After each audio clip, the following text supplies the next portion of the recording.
Hey everyone, and welcome back to the channel. Today we're tackling a topic that affects nearly all of us, every single day. Sugar. But we're not just talking about calories or weight gain. We're going deep into the brain to uncover what sugar actually does to our minds. Have you ever wondered why you get intense cravings for that piece of cake or that can of soda? Why is it so hard to say no to sweets even when you know you should? The answer lies in our brain chemistry, and it's more complex and fascinating than you might think. So let's start with the basics. When you eat something sweet, your taste buds send a signal to your brain. This signal travels to the cerebral cortex, which processes the taste. But the real action happens in what's called the brain's reward system. This system is a network of brain structures responsible for motivation, desire, and pleasure. When you eat sugar, this reward system gets a massive jolt. The primary chemical messenger involved here is dopamine. You've probably heard of it. It's often called the feel-good neurotransmitter. When you eat sugar, your brain releases a surge of dopamine in a key area of the reward system called the nucleus accumbens. This dopamine flood makes you feel pleasure and tells your brain, "Hey, this is good. Do this again." This process is completely natural. Our ancestors evolved this reward system to encourage them to seek out high-energy foods, like ripe fruit, which were crucial for survival. The problem is, our modern food environment is nothing like what our ancestors experienced. We are surrounded by highly processed foods packed with concentrated, refined sugar. A piece of fruit contains sugar, yes, but it's also bundled with fiber, water, and nutrients.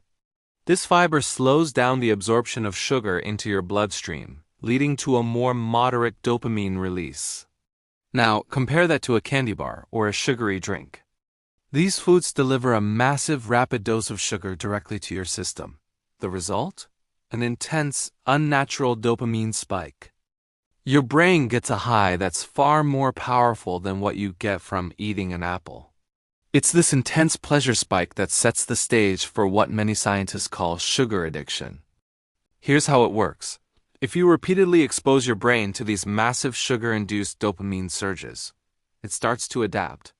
Your brain thinks, "Whoa, this is a lot of dopamine, it's too much," so it starts to downregulate. It reduces the number of dopamine receptors to protect itself from being overstimulated. This means that the next time you eat the same amount of sugar, you won't get the same level of pleasure. The dopamine hit feels weaker. This is called tolerance.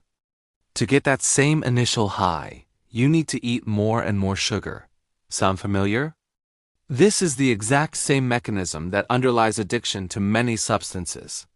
And this is where things get really interesting. Neuroscientists have used fMRI, scans that's functional magnetic resonance imaging, to look at the brain's activity in real time. When they show people images of sugary foods, the same reward centers of the brain light up as they do in people with substance use disorders when they see their substance of choice. Even more strikingly, when you compare the fMRI scan of a brain on sugar to a brain on a substance like cocaine, the patterns of activation in the reward circuitry are remarkably similar. Both trigger that same intense dopamine release and activate the same pleasure centers. This doesn't mean sugar is exactly like cocaine, but it highlights just how powerful its effect on our brain's reward system can be. It's hijacking a system designed for survival and pushing it to its limits. This cycle of craving, binging, and tolerance can make it incredibly difficult to cut back on sugar, even when you want to. But the effects don't stop at cravings and addiction. Chronic high sugar consumption can have a serious impact on other brain functions, particularly learning and memory. The hippocampus is a region of the brain that's critical for forming new memories. Studies have shown that a diet high in added sugar can reduce the birth of new brain cells in the hippocampus, a process called neurogenesis. It can also increase inflammation in this area. Both of these effects can impair your ability to learn and remember information. Have you ever felt that brain fog after a particularly sugary meal? That's not just your imagination. The blood sugar roller coaster and inflammation can directly interfere with your cognitive clarity. Furthermore, there's a growing body of research linking high sugar intake to an increased risk of mood disorders, like depression. The constant dopamine spikes and crashes can destabilize your mood. The inflammation caused by sugar can also affect the production of other crucial neurotransmitters like serotonin, which is vital for feelings of well-being and happiness. So, while sugar might give you a temporary mood boost, in the long run, it can contribute to a cycle of low mood and emotional instability. Now, let's clarify something important. Not all sugars are created equal. We need to distinguish between different types. The main villain in our modern diet is added sucrose, which is table sugar and high fructose corn syrup. Sucrose is made of two smaller sugar molecules linked together, glucose and fructose.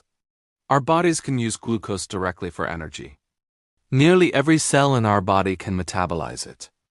Fructose, on the other hand, is metabolized almost exclusively by the liver.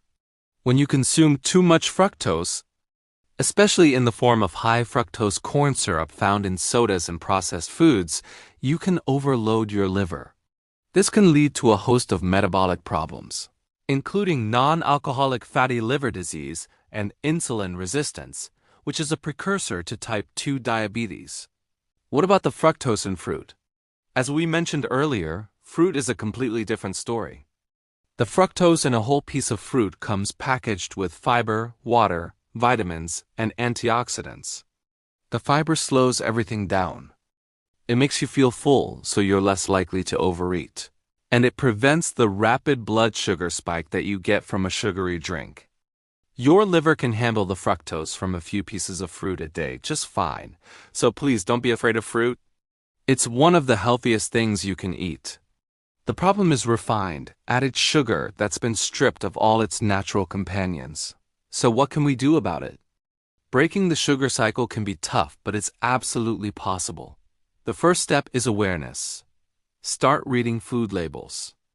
You will be shocked at how much added sugar is hiding in foods you might think are healthy, like yogurt, granola bars, pasta sauces, and salad dressings. Look for ingredients like corn syrup, dextrose, maltose, and anything ending in O's. The goal isn't to eliminate sugar entirely. That's nearly impossible and not necessary.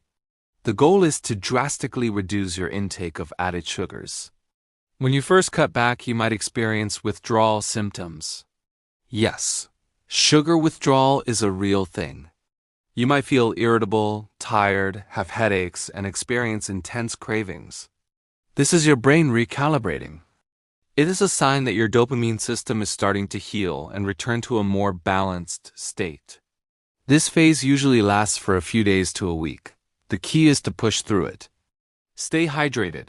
Eat meals rich in protein, healthy fats, and fiber to keep you full and stabilize your blood sugar. After you get through that initial phase, you'll start to notice incredible changes. Your energy levels will become more stable throughout the day without the afternoon crashes. Your mental clarity will improve. Your mood may stabilize. And perhaps the most amazing thing is that your taste buds will change. After a few weeks without an onslaught of intense sweetness, a simple piece of fruit will taste incredibly sweet and satisfying. You'll start to appreciate the natural flavors of food again. Breaking up with added sugar is one of the most powerful things you can do for your brain health and your overall well-being. It's not about deprivation. It is about reclaiming your brain's natural chemistry and freeing yourself from the cycle of cravings and crashes. It's about giving your body and mind the real, wholesome fuel they deserve. So take a look at the sugar in your diet. It's not just about what it does to your waistline, but what it's doing to your brain. Thanks so much for watching. If you found this information helpful, please give this video a thumbs up and hit that subscribe button for more deep dives into how our bodies and minds work. And let me know in the comments below, what's one surprising food you found that has a lot of hidden sugar? I'd love to hear from you. See you in the next video.